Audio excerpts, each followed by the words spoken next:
amour, pollution et anxiété. Dans l'épisode précédent, Brenda éprouve de grosses difficultés avec son mari, Marlon. Elle se décide à aller voir le docteur pour en parler. Amour, pollution et anxiété, épisode 4826.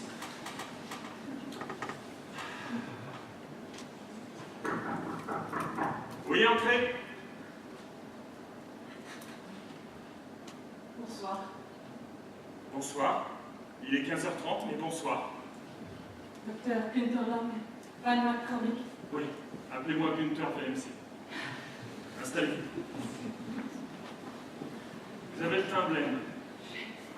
Putain, je la sens si bon chez vous. J'ai le sentiment de Oui, j'ai l'air souvent. pouvoir respirer enfin. Excusez-moi, j'ai beaucoup pleuré. Vous avez les yeux coupés. Vous avez simplement pleuré. J'ai simplement pleuré. Docteur, je viens vous voir parce que j'ai déjà consulté beaucoup de spécialistes.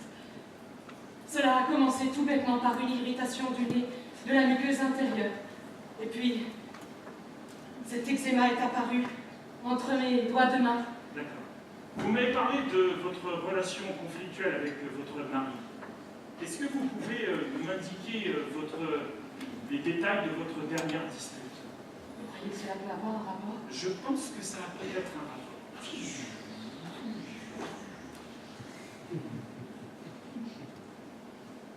Ma chérie, Marlon? je voulais te parler. Oui, mais je vais me servir un whisky. Moi aussi, je me sers aussi.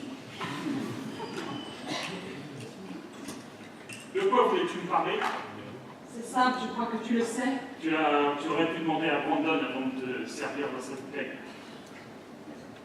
Pardon. Je vais reprendre un whisky afin de pouvoir te parler. Alors, quel est le souci? Écoute, Marlon. Dépêche-toi parce que j'ai de la peinture à finir. Quoi? Oui, je repeins à nouveau le salon. Je crois que tu sais très bien ce que j'ai à te dire. Ah bon? Et qu'est-ce que tu as à me dire très exactement? Je vais reprendre un whisky avant de Ouais, te dire très bien. ces choses. Qu'est-ce qui se passe? Tu vas encore me dire que tu as du mal à respirer? Que tu te sens complètement compressé à l'intérieur de toi-même? Eh bien, tu en doutes. Où est cette VLC double flux que tu devais poser? Ah, je vais finir par l'installer! J'ai beaucoup de travail, tu le sais bien. Tu me dis ça depuis des semaines, Brandon. Ne me demande pas d'ouvrir les fenêtres, je te l'interdis. Tu sais très bien que je suis allergique au bruit extérieur. Mais j'ai besoin d'aide, Brandon. Ah, bon sang. Tu ne comprends pas que ces travaux prennent un maximum de temps. Et puis, cette odeur de citron, absolument nauséabonde, dans ce loft que tu m'as offert il y a 20 ans quand nous nous sommes mariés. Je t'ai dit que ces travaux seraient bientôt terminés. Bon sang, on a acheté une maison. Oh, je ne sais même plus comment on l'appelle là. Cette maison avec des initiales, tu étais contente. Une maison BBC. Voilà, c'est Brandon. ça. Oui, c'est ça, peut-être. Je l'ai acheté sur catalogue, tu étais contente. J'essaie de l'améliorer en repeignant, en calfeutrant partout, pour que nous ayons un univers à nous, parfaitement fermé. Tu sais quoi, tu devrais aller consulter un médecin. Quoi? Oui, un médecin. Tu crois que moi, Un psychologue. je... Un psychologue. Oui, exactement. Très intéressant. Et voilà, il m'a dit, va voir un psychologue. Qu'en pensez-vous? Écoutez, l'amour est un feu brûlant. Par définition, tout ce qui brûle produit des particules. Je vais vous dire une chose qui est un peu grave, mais qui n'est pas alarmiste ni désespérée. Il faut agir. Il faut que vous soyez complètement clair avec moi. J'ai besoin d'aérer ma vie, j'ai l'impression. Il faut que vous aériez votre couple, mais aussi, il faut aussi que vous aériez votre intérieur. En fait, tout est lié. Votre amour, l'air vicieux de votre amour, est lié à l'air vicieux de votre intérieur. Vous savez, je ne veux pas vous arroser de chiffres. Je voudrais juste que votre amour consomme 12 mètres cubes par jour. C'est beaucoup. Je suis prête à entendre ces vérités. Ça passe dans vos poumons en 1 minute. Enfin, pas l'air, je veux dire le sang, enfin bref. Vous avez ce qu'on appelle le sick building syndrome. Oh mon Dieu! Non, ce n'est pas grave. J'ai lu tellement de choses à propos de ce sick building syndrome. Il va falloir maîtriser les intrants de votre couple.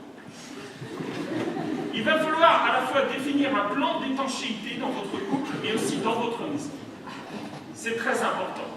Ce que vous allez améliorer dans votre intérieur améliorera votre couple. Ce que vous avez amélioré dans votre couple va améliorer votre intérieur.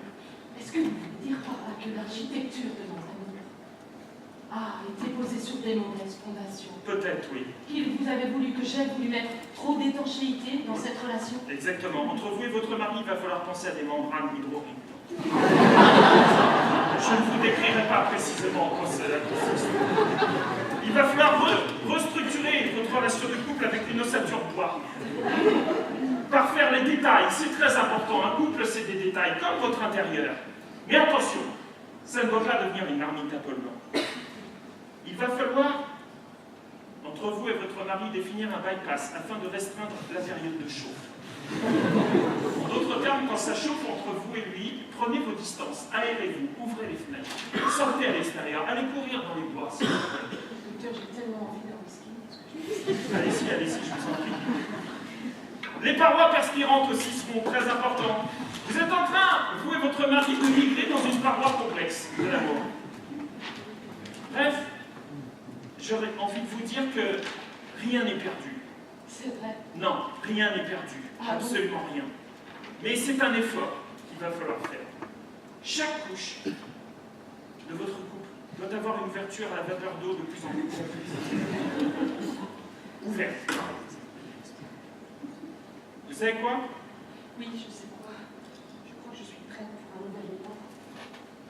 Je suis prête à aider. Lisez, attendez, avant de partir, lisez mon étude intitulée Is Sex Better in a Passive House? Je peux vous dire, yes, definitely. Oh, thank you so much. Je vous envoie pendant 8 jours, je vous fais une ordonnance. Je vous envoie en France, à Haye. Hey. Dans une maison de santé, pendant 8 jours, vous allez vous poser. Ce qu'il faut, c'est ventiler. Ventiler. Il existe un double flux dans votre existence. Entre vous et votre mari. Pensez-y. De rien. Je viens la semaine prochaine. Au revoir, docteur. Au revoir.